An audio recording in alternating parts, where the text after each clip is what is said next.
All right, I just wanted to talk a little bit about how I played on this game that we only got part way through.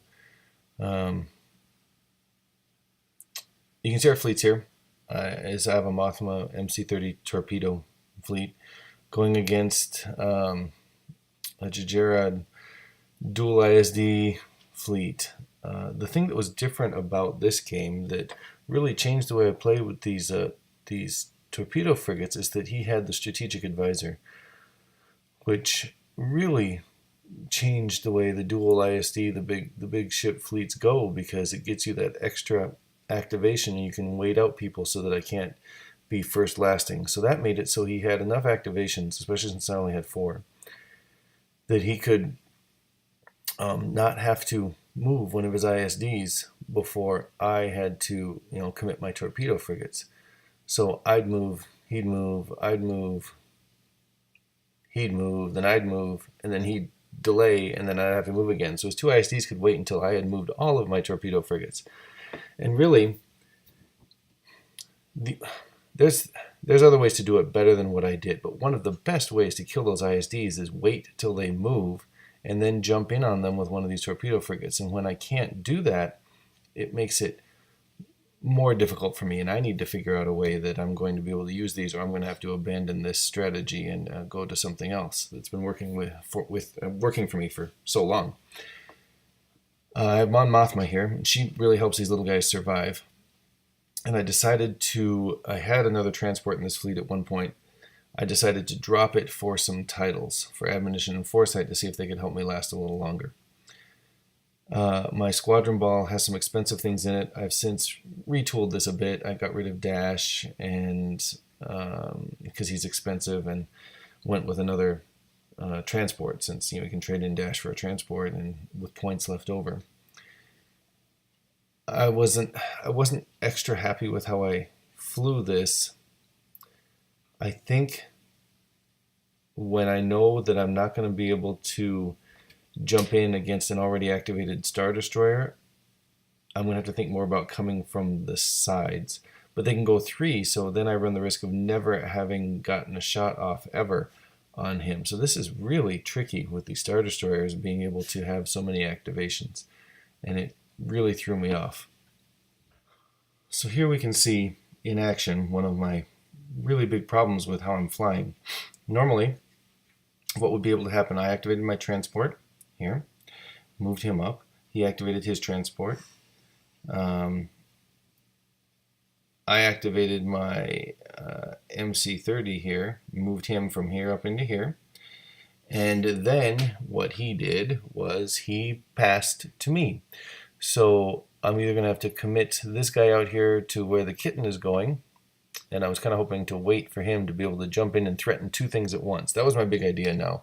Since I can't do it the way I wanted to threaten two things at once. Or, if I want to wait for that, then I've got to move this guy in right up in front of the Star Destroyer, which I was, normally I'd wait till the Star Destroyer moved in here, and then I'd be able to activate him, but I can't wait because of that strategic advisor. So we'll see as I roll forward here that I end up just hopping right on up into there, and this Star Destroyer has not yet activated, and that's a real problem here, and I end up surviving this barrage, but it's I can't get enough damage on him doing things this way. So this is what it looks like after we've all moved after that turn. We're starting the next turn. He has moved his two Star Destroyers forward, and one of them's parked right here in my double arc. It would have been nicer if he'd been a little further forward so they could be in two double arcs. I kind of tried to stagger these two guys so that we could, especially these two, so that we could be threatening him. I probably should have brought this guy around and focused him on this too, because out of his front arc, he can only shoot at one of these at a time. That would have been a way to try to deal with this too. He survived the barrage from the Star Destroyer, and so I have a good double arc on him here. But that's just by chance because he happened to move there, and not by any good flying of my own. As we roll forward, you'll see that I shoot, and then I move and try and get out of the way. I'm trying to get out of the front arc of this guy because I'm pretty wounded because he's got him covering the front arc here. And now my problem is after I activate this guy, I'm going to have to activate both of these torpedo frigates before he activates this guy. Or he can choose to activate him first because of his strategic advisor. It really gives him a lot of flexibility. And you can see that it's making my life very, very difficult. This is more or less where we had to end our game. And by this point, I was in tough shape. After this turn, it would have been really hard for me to get back into the game. What happens here is he takes a shot with his ISD. I had to move this guy in really close, so he gets his black dice and APTs and all that good stuff. So he gets to shoot with his ISD and then move it. And then this ISD is going to be able to go. I've had to move both of these guys. I'm in here threatening his Arc-10, so at least there's that. But they aren't worth many points, and I really need to get one of these ISDs down, or just avoid them and go after the smaller ships would have been another plan. Anyway, so he's going to get a shot off on this poor torpedo frigate from his ISD.